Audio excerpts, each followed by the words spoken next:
At the beginning, we are shown Simba, who, after marrying Nala, had a daughter named Kiara. One day, when Nala went hunting, she forgot her way back home. She sat under a cave, hoping that Simba would come to take her back one day. According to her expectation, Simba was about to leave to find Nala. He tells his daughter Kiara, "Stay with the others and take care of yourself. I will bring your mother back by then. Enjoy with the rest of the animals." At that point, Rafiki arrives, who appears in the movie as the grandpa figure. To lift everyone's spirits, he says, "Let me tell you a story. This story is about a lion, initially a wanderer, who eventually became a king named Mufasa. This is now where the actual storyline starts. We are shown the cub Mufasa's journey and adventures. He lived with his parents in barren lands, and due to many years without rain, all the animals had fallen ill. Mufasa asks his parents, "What are those mountains from which the light is shining?" His mother tells him, "That place is called Malil. One day, we will definitely go there. I've heard it has everything, and the animals there live in peace." During this conversation, something wonderful happens. It begins to rain. Seeing this, all the animals rejoice with happiness, but little did they know that their happiness would soon turn into misfortune. The rain intensified so much that a flood occurred. Many animals started drowning in the flood, and Mufasa also fell into the rushing water. To save him, his dad immediately jumped in and managed to pull him to safety by holding him in his mouth, and he threw Mufasa onto some nearby rocks, where his mother was calling out to him, but he was scared. Suddenly, an elephant, carried along by the rushing water, collided with the rocks, breaking the spot where Mufasa was standing, causing him to fall into the water again. Luckily, he found a floating piece of wood. Climbing onto it, he managed to save his life. The water current carried him to a small pond, where he encountered a small cub, Taka. While floating, he noticed Taka warning him by shouting at him, "There are big crocodiles chasing you." Hearing this, Mufasa panicked and swam towards the shore. Taka helped him get out of the pond, but by then, the crocodiles were very close. However, just in time, Taka's mother arrived and overpowered the crocodiles, driving them away. Both of them were saved. Now Taka says to his mom, "Why don't you let Mufasa join our group?" But mom refused, as their group had a rule. They didn't allow any wanderer. Mufasa responds, "I am not a wanderer. My father is the king of our territory. But a flood came, and in that flood, I was separated from my mother and father." Hearing his story, Taka's mother became emotional and took him to her home, where Taka's dad was also present. But when he saw Mufasa, he became angrier and said the same thing as Taka's mother, that they didn't allow wanderers in their group. Mufasa replied, "I am not a wanderer. I know my parents will find me someday. Besides, I am very talented. I can run so fast that I can even outrun you." Hearing this, they said, "All right, if that's the case, then defeat Taka in a race. Only then will we accept you into our group." The race began, and Taka's speed was far greater than Mufasa's. Taka was ahead. At one point, Mufasa accidentally fell into the water. He was about to drown when Taka arrived just in time and saved his life. Later, during the race, Taka was still ahead. He could have easily won, but he realized he needed a friend and a brother, so he slowed down and let Mufasa win the race. Seeing this, Taka's father became very angry that Taka had lost intentionally, but Taka was very happy because, through this loss, he gained a brother and a friend. Here, Taka's father warned him, "Be careful, the one you are calling your brother might one day take away everything you have." Moving forward, Taka and Mufasa started enjoying each other's company. They grew up playing with other animals. Everything seemed normal, but there was one thing that wasn't. Taka's father never accepted Mufasa as a member of their group. He always considered him a wanderer. One day, Mufasa and Taka and his mom went on a hunt together as part of their expedition. Mufasa stayed quietly in the background while the others prepared to hunt a deer. Before they could make the kill, a significant danger appeared before them. The white lions, who were much stronger than them, made Taka hide in fear. When the white lions started attacking the deer in their territory, Taka's mother stood up to face them. A fight broke out between her and the lions. To protect Taka's mom, Mufasa began to battle the white lions. He alone was overpowering both of them. At one point, he even managed to kill one of the lions. After this, Mufasa returned with his mother. Upon their return, Taka's mom tells the tribe that Mufasa has saved her life. She said, "If it weren't for Mufasa, I wouldn't be alive today. He fought the powerful lions alone and saved my life." This was the first time the king called Mufasa with respect and said, "I am deeply grateful to you. You saved my wife's life." However, Mufasa replied, "I feel the winds telling me that these lions will come back for revenge. If you want, you can send someone to investigate them." At the king's command, a scout went to the white lion's territory and found out something shocking. The lion whom Mufasa had killed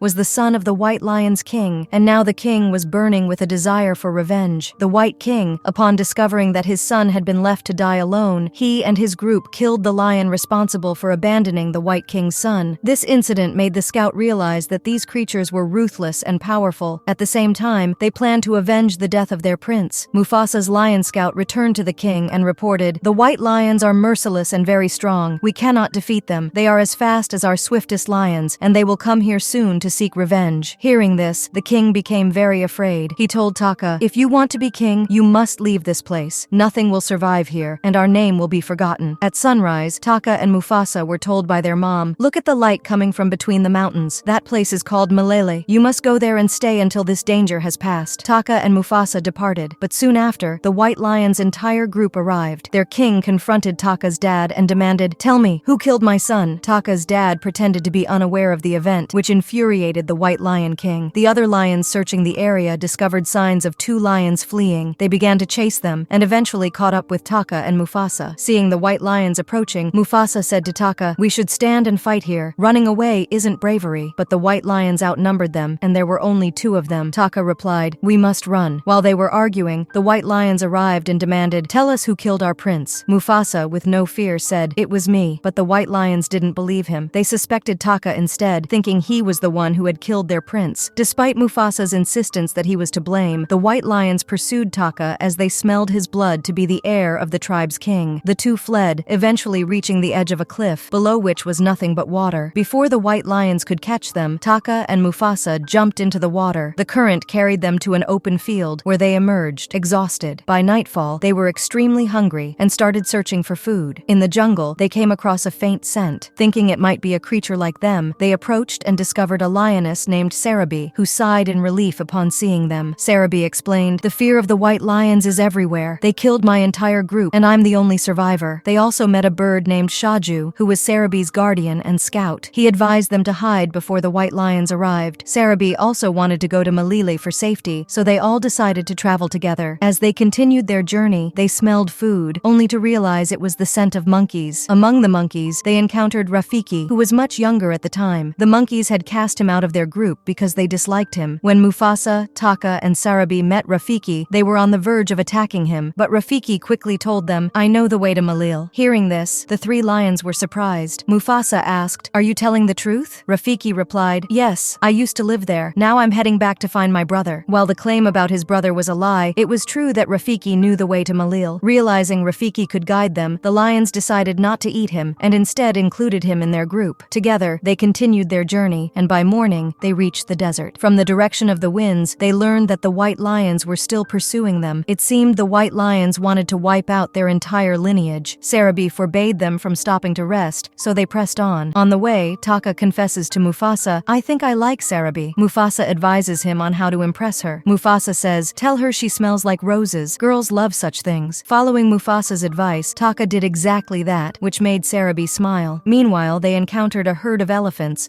and the white lions had also come very close. The white lions could leap over large distances, and they had crossed the mountainous terrain by jumping, whereas the others had crossed it by taking lower routes. To escape the white lions, they needed to create a distraction. Sarabi quickly climbed a tree and broke open a beehive. Bees swarmed everywhere, attacking the elephants, who began running chaotically. The white lions got entangled among the elephants. Though they managed to escape the white lions, Sarabi, who had climbed the tree, couldn't get down. She was hanging from a branch, and when the branch broke, she fell into the middle of the elephant herd. Before any elephant could step on her and kill her, Mufasa quickly came to her rescue. He pushed her aside and stood over her, protecting her with his body, thereby saving her life. He saw the herd of elephants running through the mountains. Their rapid movement caused the cliffs to crumble, blocking the path the white lions could have used to follow them. This averted the immediate threat, but Sarabi was unconscious. Rafiki rushed to her, massaging her neck to revive her. Upon waking, Sarabi asked, "Who saved my life?" Without hesitation, Mufasa lied and said, "Taka saved you." He knew Taka carried pride and liked Sarabi, so he didn't want to take credit. Sarabi went to Taka and thanked him, but Rafiki, who had witnessed everything, quietly grew a deep respect for Mufasa. He realized that Mufasa was not only courageous, but also selfless and kind, a true protector for his brother. The group resumed their journey and eventually reached the snowy mountains. Crossing the mountains brought them closer to their destination. The light they had seen from afar now appeared appeared very near. However, as they moved forward, the problem arose that their footprints were leaving marks in the snow. The white lions could spot these tracks and find them. Mufasa, noticing this, came up with a clever idea. He requested Shaju to erase their footprints to confuse the lions. This plan worked perfectly. When the white lions arrived, they found no tracks to follow and were confused about which direction to take. Mufasa's quick thinking and other impressive decisions impressed Sarabi, and she realized that it was Mufasa who had risked his life to save her earlier. She started feeling drawn toward him and tried to ask Mufasa about the truth, which he kept denying. However, Taka, noticing their growing bond, became jealous. He began suspecting that Mufasa was betraying him and trying to take everything from him. Taka started recalling the warning he had once received. A day will come when this wanderer will take everything from you. Consumed by anger, Taka acted impulsively. He went to the white lions and told them, "Do you know who killed your prince? It wasn't me. It was Mufasa. I may have royal blood in my veins, but Mufasa spilled your prince's blood. I will help you capture him because I, too, have my own scores to settle." He told the white lions, "We are heading toward Malil. If you follow my footprints, you'll find him there. Kill him in the darkness of the night." Mufasa was unaware of this trap set by Taka. That night, Taka returned to the group as if nothing had happened. The next morning, they resumed their journey and crossed the mountains to finally reach Malil. Seeing this beautiful place, Mufasa was overjoyed. He had always heard about Malil from his mother and had dreamt of visiting it with his family. In Malil, Mufasa noticed that the animals lived in harmony and peace, working together. There were no fights, no conflicts, but all this changed in an instant when they spotted the White Lion's king approaching. The animals in Malil were terrified because they remembered how the white lions had once terrorized them. Mufasa was stunned to see the white lions following them. He couldn't understand how they had tracked them down since their footprints had been erased. He was unaware that it was Taka who had led them there. The white lions attacked, and in the midst of the chaos, Taka betrayed Mufasa by accusing him of causing all the trouble. Mufasa, heartbroken, tried to defend himself, but before he could react, the White Lion King threw him off a cliff. Fortunately, Mufasa landed on a ledge and climbed back up, gathering his courage. He addressed all the animals in Malil and said, "If you don't help me today, the white lions will one day come for your children. We are not weak. Together we can fight and defeat them." Hearing this, the animals gained courage and formed a united group with Mufasa. Together they launched a counterattack on the white lions, but white female lions attacked Mufasa, causing him to get injured and fall into a cave where the White King attacked him. Seeing Mufasa repeatedly getting beaten, Taka from above felt pity for him. Memories of their old friendship and brotherhood surfaced. Unable to suppress his emotions, Taka jumped into the fight to save Mufasa. Taka confronted the White Lion King, saying, "Let him go, spare him," but the White Lion King, blinded by vengeance, was in no mood for mercy. The White Lion King attacked again, injuring Taka and leaving a scar on his face. It became clear that Mufasa and Taka needed to fight together to defeat him. During their intense battle, the ground beneath them began to shake as a massive earthquake struck, caused by Rafiki. The cliffs started crumbling, and the area where they were fighting gave way. All of them fell into the river below. From above, they could see a giant boulder tumbling toward them. To save himself, Mufasa moved aside, but in a brave move, he pushed the White Lion King directly into the path of the boulder. Within seconds, the boulder crushed the White Lion King, ending his reign of terror. Seeing their king defeated, the remaining white lions and lionesses were overcome with fear and fled the area. Mufasa's bravery was celebrated by all. The animals of the land crowned Mufasa as their new king, which brought him immense joy. Mufasa's name spread far and wide, and someone came forward to meet him. It was Mufasa's real mom. She couldn't recognize the grown-up Mufasa at first. His name gave it away. The reunion was joyful and emotional. During this, Mufasa learned that his father had been killed. After meeting his mother, Taka approached Mufasa to apologize. However, the animals began chanting against Taka, calling him a traitor and demanding that he be exiled for betraying them to the white lions. Mufasa silenced them all, declaring, "This is my command. He will stay here. As long as I rule, my brother will stay by my side." Taka, deeply moved by Mufasa's forgiveness, felt an overwhelming sense of guilt. He told Mufasa, "Never think of me again." With that, he left for the unknown mountains. This marked the end of Mufasa's story, which Rafiki was narrating to Kiara. As the story concluded, we saw that Simba had brought Nala back, and now Kiara also has a new brother. Kiara was overjoyed upon seeing him. The story ends with everyone celebrating together, happy and united, deeply committed to the safety and well-being of the animal kingdom. kingdom. Simba, Mufasa's son, also plays a key role in the story's conclusion, having returned with Nala, his future queen, to restore peace. Rafiki, the wise baboon, causes an earthquake in this version, adding a dramatic twist to the battle. The plot also features Kiara, Simba's daughter, who finds joy in the new family dynamic, offering an alternate perspective on the struggles between family, power, and redemption.